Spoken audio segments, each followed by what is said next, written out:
E se não fosse a arbitragem contra o Atlético Mineiro, o Cruzeiro estaria hoje com 19 pontos, né? Porque foi garfado.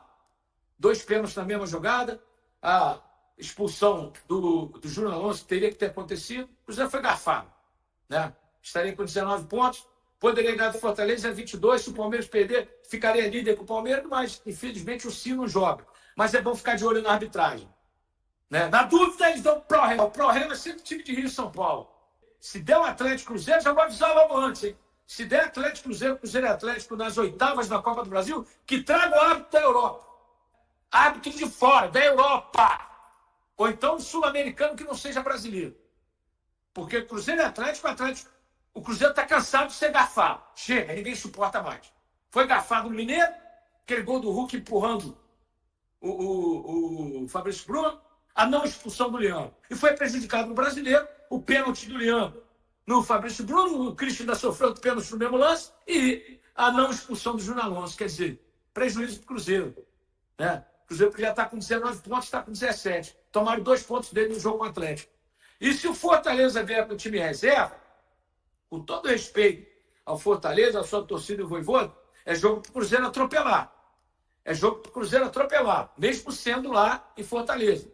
É jogo para o Cruzeiro atropelar, para fazer os 3 pontos. São 3 pontos imprescindíveis para que o Cruzeiro chegue a 20, o Palmeiras tem 22. Vamos torcer para o Palmeiras ser derrotado, né, ou empatar. Palmeiras e Flamengo. Empate é o melhor resultado. Palmeiras vai a 23, Cruzeiro a 20, ficaria 3 pontos do líder. Né, o Flamengo iria a 19, o Cruzeiro ficaria vice-líder. O Bragantino perdendo ali também. Então é por aí, galera. Né? É por aí. E a tendência é o Cruzeiro terminar essa primeira fase, né, que vai ter essa paralisação por causa do Mundial aqui, com toda certeza, perto do Flamengo, perto do Palmeiras, talvez até líder. Porque se ele ganhar do Fortaleza, aí tem o jogo no meio de semana, Copa Sul-Americana, que não vale nada, o Cruzeiro está fora. Então ele vai ter uma semana para se preparar para pegar o Palmeiras domingo no Mineirão. E eu vou lá, hein? O Jaircy vai estar lá, hein? Fala, Jaircy! Mora aí, Gomes do Nascimento, tamo junto, meu camarada. Vou estar no Mineirão, hein? Mineirão vai virar baile! Mineirão vai virar baile! Jaircy Carvalho vai estar lá no Mineirão, junto com a China Azul, acompanhando o Cabuloso. Vamos ganhar amanhã do Fortaleza, vamos ganhar do Palmeiras. Aí nós chegaremos a 23 pontos. Aí ganha do Vitória 26, meta cumprida, Cruzeiro líder. E já pensou o Cruzeiro líder na parada do campeonato? Coisa linda. Eu acho que o técnico vai começar com o time base dele: Cássio, Fagner, Vidalba, Fabrício Bruno e Kaique, Lucas Romero, Lucas Silva. Aí sim, né, o Christian, e pode ter o Gabigol no lugar do Matheus Pereira ou o Eduardo. Acho que entra o Eduardo. E na frente o Wanderson e o Caio Jorge. Acho que entra o Eduardo, porque o Matheus Pereira está suspenso. Acho que entra o Eduardo. Né? Meteu 2 gols, jogou muito, mas ele pode também colocar o Gabigol ali na função do Matheus Pereira. Né? É uma função em que ele pode fazer isso.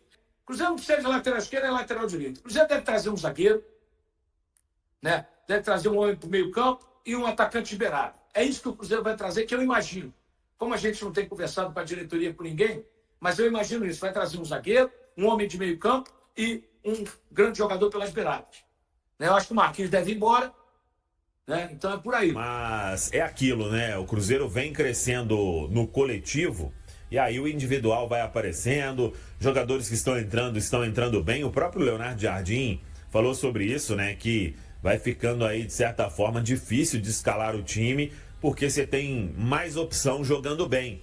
E é isso que o Cruzeiro buscava, né? Recuperar alguns jogadores, porque isso faz diferença. Então, uma vitória para ser bem comemorada. O Cruzeiro fez o que tinha que fazer e vai seguindo cada vez mais confiante neste momento de reta final antes da parada aí para o Mundial de Clubes.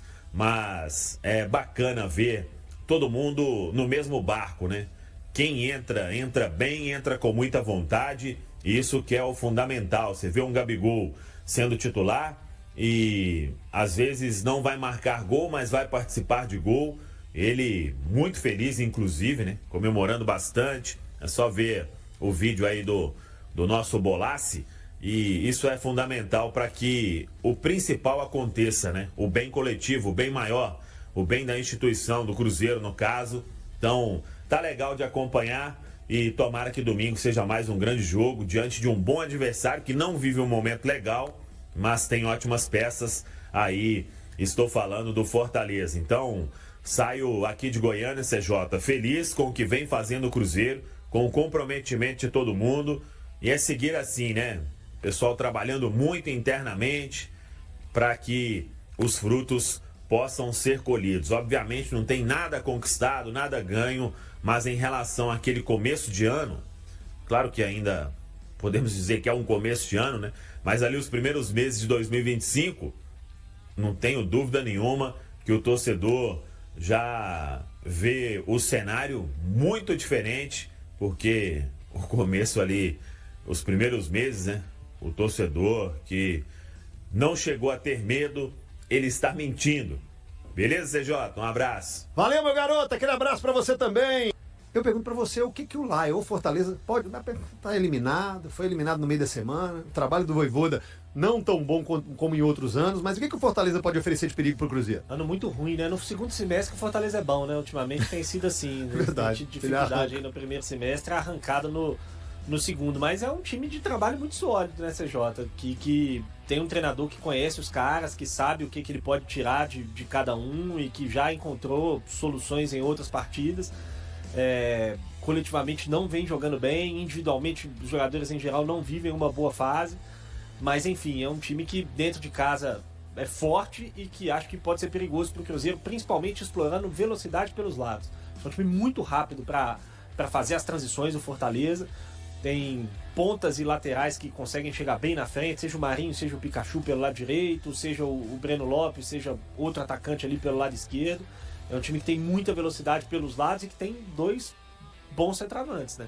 Se a bola ficar passando dentro da área ali, eles têm capacidade para fazer gol, tanto o Lucero quanto o Davidson, que tem se revezado ali no comando do ataque. O Cruzeiro venceu o Vila Nova na Copa do Brasil e alcançou um total de 8 jogos sem derrota. Essa série invicta sob a liderança de Leonardo Jardim é a melhor do clube mineiro em uma única temporada desde seu retorno à Série A do Campeonato Brasileiro. Além disso, é a mais longa entre os times da primeira divisão do país, tudo isso após um período de dificuldades e mudanças no elenco. O proprietário do Cruzeiro deseja sucesso a Dudu no rival e está em busca de tornar a SAF lucrativa. O Cruzeiro está próximo de garantir 6 milhões de reais em prêmios na Copa do Brasil. Sob orientação de Leonardo Jardim, a equipe possui 6 vitórias, contra Vasco, Flamengo, Sport, Palestino e Vila Nova 2 vezes e 2 empates. Como Chuc Runa e Atlético nos últimos 8 confrontos. O time ocupa a terceira posição na Série A com 17 pontos, e enfrentará o Fortaleza no domingo no Castelão, às 20h30, horário de Brasília. Atualmente o Palmeiras lidera o Brasileiro com 22 pontos e possui uma sequência de 7 vitórias seguidas, embora tenha sofrido uma derrota anteriormente. Assim, o Cruzeiro detém a maior sequência de invencibilidade. O Flamengo, em segundo lugar com 18 pontos, também não perde há 5 partidas, tendo sua última derrota justamente para o Cruzeiro, por 2-1, no Mineirão. Algumas equipes na parte inferior da tabela do Brasileiro têm sequências invictas menores. O Bragantino, por exemplo, tem apenas um jogo sem perder, enquanto o Ceará vem de uma derrota na Copa do Brasil. O Bahia, em sexto, apresenta 2 jogos invictos. Durante essa sequência invicta, o Cruzeiro anotou 15 gols e sofreu apenas 3. Por outro lado, o rival Atlético Mineiro continua sendo a equipe com a maior invencibilidade no Campeonato Brasileiro, contabilizando 5 jogos sem derrotas. No entanto, perdeu para o Iquique na Sul-Americana e não conhece derrotas em 4 jogos. No ano de 2023, que marcou seu retorno à elite do futebol nacional, a maior invencibilidade do Cruzeiro foi de 6 partidas sem derrota. Esse mesmo número se repetiu em 2024, quando o clube registrou 2 sequências de 6 jogos invictos. Em 2022, ao conquistar a Série B sob o comando do técnico Paulo Pesolano, o time teve uma sequência impressionante de 16 jogos sem sofrer derrotas. Até os 8 jogos invictos com Leonardo Jardim, essa foi a maior sequência sem perder registrada. E aí, galera, o que acharam? Deixe nos comentários. Não se esqueçam de deixar o like e de se inscreverem no canal e acionar o sininho para receber as notificações. Até mais, Nação Celeste! Vamos pra frente!